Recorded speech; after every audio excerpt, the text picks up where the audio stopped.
បាទជំរាបសួរពុកម៉ែបងប្អូនអរគ្នាថ្ងៃនេះជួបជាមួយខ្ញុំបានទៀតហើយថ្ងៃនេះយើងមកបើកមុខងាររកលុយនៅក្នុង Facebook ដែលយើងលេងរាល់ថ្ងៃណាបងប្អូនអរគ្នាអញ្ចឹងយើងត្រូវបើកមុខងារ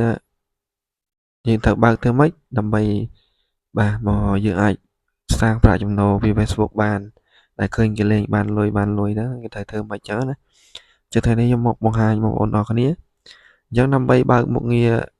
យើងអាចរកលុយនៅក្នុង Facebook បានចាំបងប្អូនអរគ្នាចូលមកកាន់ Facebook របស់យើងមកបាទឥឡូវយើងចូលទៅកាន់ Facebook មកហើយបងប្អូនអរគ្នាអញ្ចឹងយើងចុចនេះអាកន្លែងត្រេ3ខាងក្រោមហ្នឹងបងប្អូនអរគ្នាចុចកន្លែងត្រេ3ហ្នឹងមក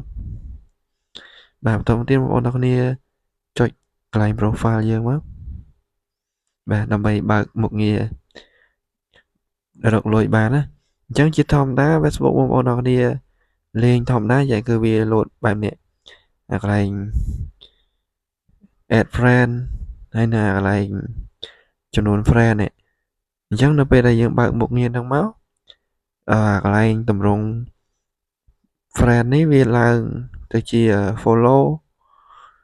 ចំនួនអ្នក follow ដូច page អញ្ចឹងនៅពេលដែលយើងបើកហើយអញ្ចឹងកន្លែងនេះវាដាក់see dashboard នៅពេលដែលយើងបើកមុខងាររកប្រាក់ចំណូលហ្នឹងអញ្ចឹងឥឡូវយើងចូលទៅធ្វើបាកដើម្បីបើកមុខងារហ្នឹងអញ្ចឹងយើងចុចនេះអាកន្លែងចុច3បងប្អូនអរគ្នា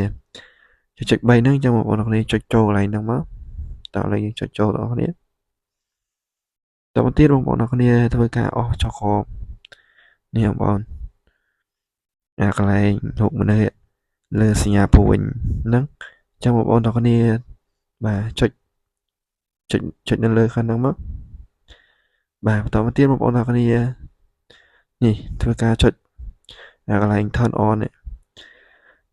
បាទយើងចុច turn on ហ្នឹងមក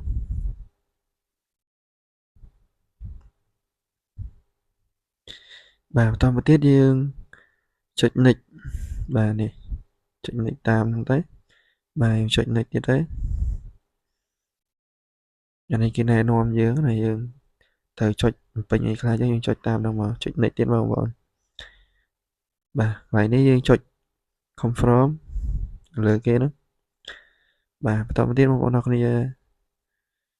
ចុច next ទៀតបាទមកដល់កន្លែងនេះវាប្រាប់ចំនួនបាទចំនួន reach យើងផុសទៅមានអ្នកមើលច្រើនអ្នក follow មកអញ្ចឹងណាអញ្ចឹងយើងចុចទៅមុខទៀតមកបាទតបមកយើងបានបើកហើយបានបើកមុខងារហ្នឹងហើយចឹងកន្លែងនេះយើងធ្វើការចុច next ទៀតមកបាទឥឡូវយើងបានបើកជោគជ័យបងប្អូនអរគ្នាអញ្ចឹងបងប្អូនអរគ្នាគ្រាន់តែបាទបង្កើតមាតិកាបានរាល់ថ្ងៃទេបាទបងប្អូនផុសលេងនៅក្នុង Facebook យើងឲ្យបានជារៀងរាល់ថ្ងៃទៅយើងនឹងបានប៊ូតុងដែលគេឲ្យយើងបំពេញគោលការណ៍របស់គេណាចឹងយើងអាចសាងប្រាក់ចំណូលពី Facebook បានហើយចឹងឥឡូវយើងចុចចេញមកវិញមក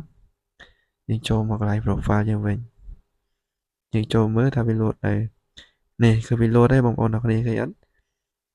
អាកន្លែងនេះមិញកន្លែងខ្ញុំប្រាប់បងប្អូនអរគ្នាហ្នឹងថាកន្លែងគេ friend ហ្នឹងឥឡូវវាលោតមកកន្លែង follow វិញហើយអញ្ចឹងជាធម្មតាបើ Facebook យើងធម្មតាវាទុកបានតែត្រឹម5000ទេវាត្រឹម5000នាក់ទេអញ្ចឹងវាពេញហើយប៉ុន្តែនៅពេលយើងបើកមុខងារហ្នឹងមកគឺយើងទទួលបានច្រើនអ្នកហើយយើងអត់កំណត់ទេអញ្ចឹងឲ្យតែមានអ្នក follow មកគឺវាជាប់នៅហ្នឹងហើយ follow មកអ្នកអញ្ចឹងណាហើយកន្លែងនេះវាបដូរមកតម្រង់ see dashboard ដូចជា page អញ្ចឹងអាហ្នឹងគេហៅ Facebook page វិញហើយបាទអញ្ចឹងវីដេអូគឺមានតែប៉ុណ្្នឹងទេបងប្អូនអរគ្នាយើងក៏បើកមុខងារហ្នឹងហើយយើងបាទយើងផលិតមាតិកាឲ្យបានជារៀងរាល់ថ្ងៃមកបងប្អូនអរគ្នាបាទជាចុងក្រោយអត់មានអីទេបងប្អូនអរគ្នាជូនពរបងប្អូនអរគ្នាដែលយើងថារកប្រាក់ចំណូលនៅលើវិស័យគេហៅអនឡាញណាអញ្ចឹងជូនពរបងប្អូនអរគ្នាជោគជ័យទាំងអស់គ្នាអញ្ចឹងជួបខ្ញុំនៅវីដេអូក្រោយទៀតបងប្អូនអរគ្នាអរគុណសូមជម្រាបលា